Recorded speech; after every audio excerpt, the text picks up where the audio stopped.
একজন রোগী বা একজন সাধারণ মানুষ আসলে কিভাবে বুঝবে এটির লক্ষণ বা উপসর্গ কি হতে পারে? মজার জিনিস হলো প্রথম দিকে রোগী কিছুই বুঝবে না, বুঝবো আমরা। আমাদের কাছে যদি না আসে উনি জানবেনও না যে ওনার রেটিনোপ্যাথি হচ্ছে। আমরা কয়েকটা ছবি এনেছি, আপনারা যদি প্রথম ছবিটা দেখাতে পারেন আমরা খুব খুশি হব, যদি ফার্স্ট ছবিটা আমরা দেখতে পারি। জি, আমরা ছবিটি দেখে আসছি। প্রথম ছবিটা যদি দেখেন, এটা হলো চোখের রেটিনা। এই যে ভিতরে আমরা দেখিয়েছিলাম হলুদ পর্দাটা, সেটা সাদা গোল যেটা দেখছেন এটা চোখের নার্ভ আর রক্তের নালী। এখানে দেখবেন ছোট ছোট ছোট ছোট ব্লিডিং হয়ে গেছে, একটা একটু বড়, ছোট ছোট কয়েকটা। এই ছবিটা যার, তার রেটিনোপ্যাথি মাত্র শুরু হয়েছে, ওনার কিন্তু কোনোই সমস্যা নেই, ওনার দৃষ্টি একেবারেই ভালো, ওনার কোনো প্রবলেম নেই, কিন্তু এবং উনি জানেনও না।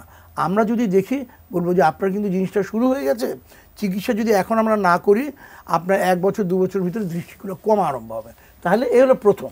যদি আমরা দ্বিতীয় ছবিটায় যাই, দ্বিতীয় ছবিটা যদি আমরা যাই তাহলে সেখানে দেখবো যে এটা আরেকটু বেড়ে গেছে। আচ্ছা, এখন বেড়ে দেখেন হলুদ হলুদ কতগুলো জিনিস এসে গেছে, এগুলো হলো চর্বি।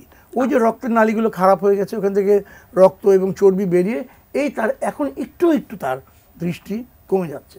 এরপরে যদি আমরা তৃতীয় ছবিটায় যাই, তৃতীয় ছবিটা গেলে দেখব যে এখন এইটা একদম সেন্টারে চলে আসছে, এখন আর উনি ভালো পড়তে পারছেন না।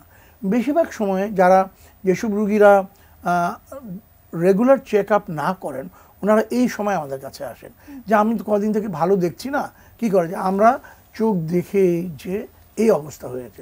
যা হ্যাঁ, আপনি যদি 1 বছর আগে আসতেন এটার আগে আমরা চিকিৎসা করতাম, এটা হতে দিতাম না, কিন্তু এখন যেহেতু এটা হয়েছে চিকিৎসা অবশ্যই আছে, সেগুলো আমরা বলবো কী কী চিকিৎসা আছে। তো এটাকে বলি আমরা ডায়াবেটিক ম্যাকুলোপ্যাথি, মানে চোখের মাঝখানে ম্যাকুলা যেখানে আমরা দেখি সেখানে হয়ে গেছে।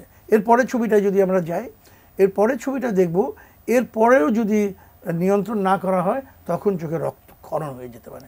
এই যে দেখেন ব্লিডিং হচ্ছে, বেশ রক্ত, এখন তো রুগীটা এসে বলে আমি দেখতেই পাচ্ছি না, কালো কালো জিনিস ভেসে বেড়াচ্ছে, আমি তো এখন পড়তে পারছি না, মানুষ চিনছি না, কি করব।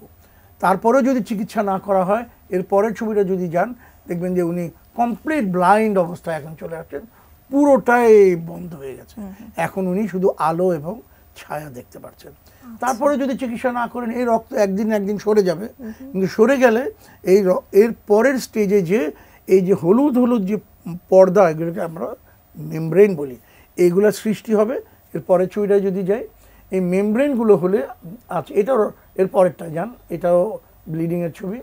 তারপরেরটা যদি যাই, এই যে দেখেন 4টা ছবি, এই যে হলুদ হলুদ পর্দাগুলো তৈরি হয়েছে, এই পর্দা হলো এই এখন সে রিয়েলি অন্ধত্বের দিকে চলে যাচ্ছেন। এখন এই পর্দাগুলো ওনার রেটিনাকে ছিঁড়ে ফেলবে, রেটিনাটাকে নষ্ট করে ফেলবে, সমস্ত রক্তনালী চলে যাবে। এখান থেকে আমরা চেষ্টা করি রোগীকে কিছু দৃষ্টি ফেরত আনতে, অপারেশন করে। আগের দিনটা কিছুই করা যেত না, আজকাল প্রযুক্তি এত উন্নত যে আমরা এইগুলোকে অপারেশন করতে পারি। এবং শুনে আশ্চর্য হবেন, আমার মতন যারা রেটিনা সার্জন, এখন বাংলাদেশে অনেক রেটিনা সার্জন আছে, আমরা প্রতিদিন এগুলোকে অপারেশন করতে হয়।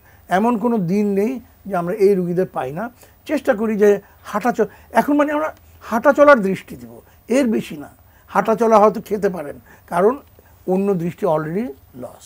আচ্ছা আচ্ছা, এই হলো ডায়াবেটিসের একটার পর একটা কিভাবে মানুষটা অন্ধ হয়ে যায়।